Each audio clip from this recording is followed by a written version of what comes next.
안녕하세요. 월 투자금 400만원에 100배인 평가금액 4억원까지 TQQQ 매수하는 해리입니다. 썸네일 보시고 놀라서 들어오신 분들도 계시겠네요. 저는 지금 당장 조정장이 온다는 것을 말씀드리고 싶은 게 아니라 시기에 상관없이 평상시 조정장에 대해 생각해놨던 것들을 말씀드려보고 싶습니다. 보통 조정장은 마이너스 10% 정도, 폭락장은 마이너스 20% 이상을 말합니다. 주가가 하늘 높이 계속 올라갈 수는 없습니다. 물리학도 작용, 반작용이 있듯이 주가가 오르락 내리락 하면서 상승장을 만들어 나갑니다. 지난 영상들에서 현재 상승이 국면에 위치해 있다고 말씀을 드렸습니다. 강세장 초반에는 항상 요란합니다. 위기를 벗어난 건가 의심에 대한 생각들이 강합니다. 23년 3월 작은 은행들이 파산을 하면서 마이너스 8% 정도 되는 첫 조정장을 맞이했고요. 조정장은 마이너스 10%를 넘어서야 조정장이라 불리지만 우선 설명을 위해 3월에 있었던 하락을 조정장이라 말씀드려 보겠습니다. 23년 7월부터 10월까지 기간 조정과 가격 조정을 맞이했었습니다. 두 개의 조정장은 차이가 있습니다. 첫 번째 조정장은 강세장 시작을 한 후 위기를 벗어나지 못한 것 같은 느낌을 줍니다. 오히려 더 큰 위기가 오지 않을까 걱정을 하게 만들었습니다. 제2의 리만 브라더스급 경제위기가 생겨난다고 매체에서 겁을 많이 주었죠. 실제로 저때 거래량이 급증하여 많은 물량들을 소심파 투자자들이 가져간 것을 알 수 있습니다. 그때 당시 저는 제2의 리만 브라더스의 말을 듣고 웃어 넘겼습니다. 마케팅을 조금이라도 배우신 분들은 아실 겁니다. 제2의 무슨이라고 붙이는 것은 실제로 일어나지 않는다고요. 예를 들어 제2의 워런 버핏은 없습니다. 누군가가 제2의 워런 버핏급의 위치에 오른다면 그 사람은 그 사람 이름 자체로 불려야 합니다. 아무개 씨라고 말이죠. 하지만 실제로 아무개 씨는 그 정도의 능력까지는 미치지 못하기 때문에 세계적으로 유명한 모든 사람들이 다 아는 사람의 이름을 빌려와서 제2를 갖다 붙이는 겁니다. 어떤 누군가를 홍보하기에 아주 효율적이고 아주 간단한 마케팅입니다. 그러면 첫 번째 3월 은행 파산 조정장에서 왜 제2의 리만 브라더스 사건이 온다고 말한 매체의 의도는 무엇일까요? 2020년대를 살아가는 대중들에게 2008년의 기억을 가져와서 위험을 인지시키려고 하는 겁니다.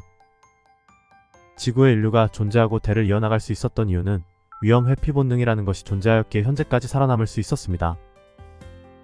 예를 들어 선사시대에 살던 인류가 예전에 메머드 무리에게 첫 공격을 받아 자신의 마을 공동체가 초토화된 기억이 있다고 상상을 해봅시다. 그러던 중 그 기억을 가진 인류가 마을에서 멀리 떨어진 곳에서 과일을 따던 중 메머드의 흔적같이 생긴 것을 발견했다고 상상해봅시다. 그러면 인간은 메머드의 위험이 존재한다고 생각하여 바로 마을 전체가 도망을 갈 준비를 합니다. 아직 사냥할 방법을 모르기 때문이죠. 메머드를 직접 본 것도 아닌데 흔적만 보고서 중요한 물건만 챙기고 나머지는 버리고 도망가는 겁니다. 왜냐하면 그래야지만 인류가 살아남기 때문입니다. 하지만 지금은 그러한 시기가 아닙니다. 메머드에게 목숨을 위협을 받는 시기가 아닙니다.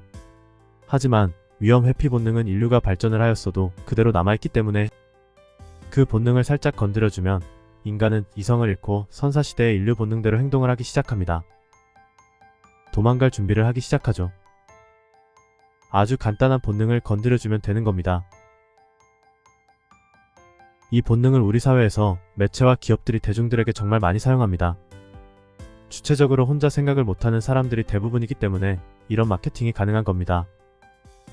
23년 3월 제2의 리만 브라더스 사건이 온다고 떠들었던 이유가 바로 그겁니다. 실제 메머드를 만났던 것처럼 과거의 최악의 경험을 가져와서 메머드의 흔적처럼 제2라고 붙이는 겁니다.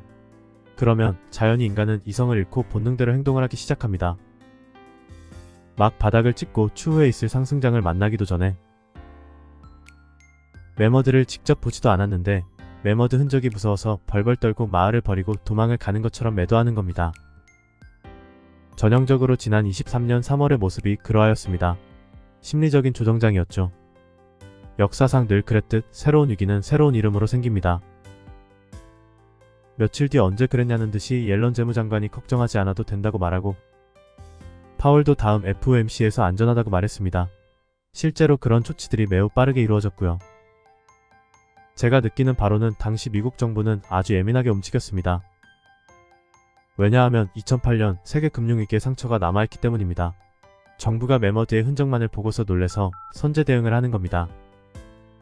그럼 두 번째 지난 7월부터 시작되어 10월까지 이어진 조정장을 살펴보겠습니다. 이때는 기간 조정과 가격 조정이 동시에 일어납니다. 지난 3월에서의 마이너스 8% 조정은 아주 짧은 시간 내에 일어났습니다. 2월 1일부터 3월 13일까지 약 한 달 정도 기간 내에 일어났습니다. 하지만 지난 7월 19일부터 시작된 조정은 10월 26일까지 이어져 두 달 반 기간 동안 마이너스 11% 정도 하락합니다. 10년물 국채금리가 5%까지 상승해서 시장에서 겁을 줬었죠. 이때 조정장은 돈의 이동입니다. 바닥에서 갓 벗어난 상태에서 큰 위기를 조장하는 3월에서의 심리적인 조정과 이번 10월에서 있었던 돈의 이동에서의 조정장에서 저는 조금 다른 관점에서 볼 수 있었습니다. 추세는 돈 플러스 심리입니다. 각각의 관점에서 살펴보는 것이 좋습니다. 다음 표를 보겠습니다. 제가 생각하는 각각의 확률을 임의로 적어놨습니다. 저렇게 진행된다는 것이 아닙니다. 저는 예언가가 아니고 저도 미래는 모릅니다. 다만 확률에 근거하여 추론하려고 합니다. 1년에 마이너스 10% 이상의 조정장은 매년 있습니다. 내년에도 있을 거고요. 이것은 당연한 겁니다. 저는 그것을 리스크라고 생각하지 않습니다. 조정장은 그냥 시간으로 리스크를 녹여내면 된다고 생각합니다. 조정장을 리스크로 생각하는 것이 아니라 폭락장이 TQQQ에게는 리스크로 다가올 수 있습니다. 폭락장은 평균적으로 약 45년에 1번씩 일어납니다. 다만 평균의 함정에 빠져서는 안 됩니다. 왜냐하면 2018년, 2020년, 2022년 불과 5년 동안 마이너스 20% 넘는 폭락장이 3번이나 있었습니다. 평균 4에서 5년에 한 번 일어나는 일이 최근 5년 동안 3번이나 있었던 것입니다. 그래서 평균의 함정에 빠져서는 안 되는 것입니다. 하지만 저는 22년 폭락장을 맞이한 다음 23년의 조정장은 99% 확률로 조정장일 것이고 1% 확률로 폭락장에 빠질 거라고 생각했습니다. 그래서 2023년은 저는 전혀 걱정 없이 매수만을 진행했습니다. 하지만 24년부터는 조정장이 아니고 폭락장으로 변할 확률이 점차 늘어나게 됩니다. 조정장에서 끝날 것이 아니라 폭락장으로 번질 확률이 높아지는 것이지요. 상승장이 진행됨에 따라서 폭락장으로 번질 위험이 증가하게 됩니다. 리스크가 증가하게 됩니다. 그래서 상승장이 진행되면서 리스크를 관리해야 합니다. 22년 폭락장에서의 바닥 부분은 리스크가 0으로 줄어있던 때입니다. 당연히 23년은 리스크가 0에 가깝습니다. 이 사실을 잘 모르는 분들은 23년 가장 강세장이 크고 세고 강하게 찾아올 때도 현금 보유를 강조합니다. 왜냐하면 바로 직전 연도에서 폭락장을 만났기 때문에 심리적으로 위험을 느끼는 것에 매우 민감한 상태이기 때문이죠. 앞서 말씀드렸던 비유로 매머드의 흔적이 있기 때문입니다. 22년의 상처가 있기 때문입니다. 리스크 관리는 상승장이 진행되면서 점차 올려가면 됩니다. 점차 월급으로 현금 보유를 시작하거나 물량을 덜어내서 현금 보유를 하거나 하면 됩니다. 하지만 저는 내년까지 정도는 우선 매수에 대한 입장으로 다가가려고 합니다. 왜냐하면 강세장의 특징은 직전 폭락장의 하락폭이나 기간폭에 따라서 큰 강세장으로 연결되거나 약한 강세장이 되기 때문입니다. 이것은 굉장히 중요한 강세장의 특징 중 하나입니다. 하락장이 짧고 하락폭이 적을수록 강세장이 길지 않고 하락장이 길고 하락폭이 클수록 강세장은 크고 길게 갑니다. 다만 주의해야 할 것은 표를 보시면 제가 적은 확률은 임의적인 것입니다. 따라서 폭락장이 어느 순간 갑자기 찾아올 수도 있습니다. 예를 들어 20%의 확률로 24년에 폭락장이 찾아올 수도 있는 겁니다.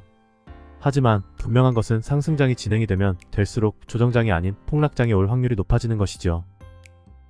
제 채널 댓글에서 아직까지조차도 저에게 현금 보유하라는 분들이 많습니다. 혼자서 투자할 때는 미디어와 뉴스를 객관적으로 곰곰이 생각해보면 되었는데 이제는 여러분의 댓글들도 하나하나 성의 있게 곰곰이 생각하고 있습니다. 지금 수익률이 가장 높은 이 시기에 현금 보유하라고 말씀하시는 분들은 무엇을 대비하기 위해 현금을 보유하는 걸까요? 조정장을 대비하기 위해서 현금 보유를 추천하는 걸까요? 폭락장을 대비하기 위해서 현금 보유를 추천하는 걸까요? 근거도 없이 위험합니다. 현금 보유하세요. 라고 남기고 가시는 분들도 많습니다. 제 생각은 시계열이 저와 다르신 분들의 생각 같습니다. 단기적으로 사고 파시는 분들은 지금이 너무 높아 보이기에 현금 비중을 원하시는 것 같습니다. 하지만 심리적으로 약한 다른 분들이 그 댓글을 읽으면 덩달아 위험하다고 생각하여 매도하고 싶어집니다. 그런 댓글은 제가 주관적으로 관리합니다. 반대로 상승장 꼭대기 부분에서 제발 현금 보유하세요 라는 댓글 달아주시면 남겨놓겠습니다. 또 어떤 분들은 심지어 제가 월급으로 일괄 매수를 하는 것을 보고서 왜 그렇게 높은 가격에 비싸게 사냐고 하십니다. 시청자 여러분들, 강세장 이제 고작 1년 지났습니다. 미래에는 어마어마한 상승장이 기다리고 있습니다. 여러분이 생각하시는 상승장의 모습이 어떤 모습인지 제가 모릅니다. 하지만 제가 그리는 상승장의 모습은 이제 1년 지난 모습입니다. 22년의 하락장의 상처와 아픔을 생각하면서 강세장을 완전한 수익률을 누리지 못하실 건가요? 저처럼 매수하고 보유하시는 분들은 자신의 기준을 정해놓고 그 기준대로 사시면 됩니다. 시간이 매수의 리스크를 녹여줄 겁니다. 저는 월급을 받으면 가능하면 싼 가격에 매수하려고 합니다. 다행히 제가 운이 좋게도 지난 전고점 46달러 꼭지점에서 사지는 않았습니다. 40달러 아래에서 샀습니다. 하지만 이번 매수는 46달러에 샀네요. 그러면 지난번 46달러에 산 사람은 지금은 어떤가요? 최고점을 경신하며 달려가는 TQQQ의 모습을 보면서 흐뭇해하고 있을 겁니다. 물론 조정장을 잘 이겨냈다면 말이죠. 미래에는 결국에는 사야 하는 가격일 겁니다. 잠깐 저희 누나와의 대화를 보여드리겠습니다. 지난번 매수 영상을 구독자 여러분에게 먼저 알려드려야겠다 싶어서 영상을 올린 후 누나가 뒤늦게 며칠 후에 카톡이 왔습니다. 조정장을 처음 맞이하는 주린이의 모습입니다. 조정장이 끝나고 나니 믿음이 생겼나 봅니다. 제가 보기엔 그냥 웃기고 귀엽습니다. 22년 폭락장에서 그렇게 사라고 말을 했었고 이번 조정장에서도 사라고 말을 했었습니다. 그때 샀으면 수량이 조금 더 늘었을 텐데 말이죠. 우리의 행동에는 거의 대부분 후회를 동반합니다.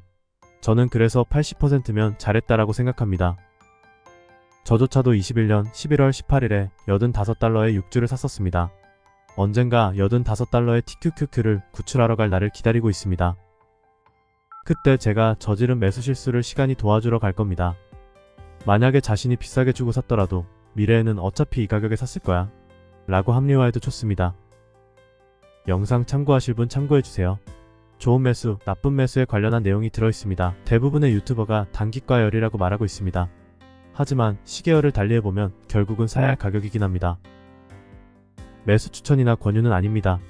단지 시계열을 멀리 내다보셨으면 좋겠습니다. 저는 저스트킵 홀딩 TQQQ 중에 제가 과열 구간으로 판단하여 리밸런싱 구간이 찾아오거나 또는 제가 인출식을 시작하여 분할 매도를 할 때까지 보유하시는 분들이 계셨으면 좋겠습니다. 저랑 시계열이 비슷한 분들이요. 지금은 상승이 국면입니다. 이때는 소신파 투자자와 부안해동 투자자가 합쳐진 혼혈화가 존재하는 구간입니다. 기존에 투자 경험이 있던 투자자들이 들어왔다 나갔다 하는 구간입니다. 잦은 매매가 많을 때이고요. 이것저것 여러 매매법을 찾을 시기입니다. 자신이 샀던 가격보다 높은 가격에 판 후에 다시 더 높은 가격에 사는 구간입니다. 이렇게 사도 후회, 저렇게 팔아도 후회할 수 있을 만한 구간입니다. 저는 매수 보유하겠습니다. 저는 월 투자금 400만원의 팩배인 금액인 평가 금액이 4억원이 될 때까지 계속 매수합니다. 그것이 저의 가장 큰 매수 기준입니다. 저는 제가 만들어 놓은 노동소득과 자본소득이 함께 일하여 4억원을 만들 겁니다. 그때까지는 제가 열심히 일해줘야 합니다. 지난 하락장 바닥에서 저는 6,200만원을 매수하였음에도 평가 금액이 2,300만원뿐이 되질 않았습니다. 이때는 제가 돈에게 같이 일하자고 졸라도 돈이 거절을 해서 제가 돈을 얻고 돈이 일해야 하는 부분까지도 제가 더 일하는 기분이었습니다. 하지만 오늘은 노동소득과 자본소득이 균형을 찾아가고 있습니다. 제가 하락장 동안 업어 키우고 살살 달래가면서 같이 일하자고 꼬신 결과입니다. 같이 일해서 4억원의 목표를 향해 나아가고 있습니다. 제가 돈을 벌고 모으는 과정을 상상하는 느낌을 여러분도 같이 느끼셨으면 좋겠습니다. 시청해주셔서 감사합니다. 댓글 남겨주시면 하나하나 잘 읽어보겠습니다.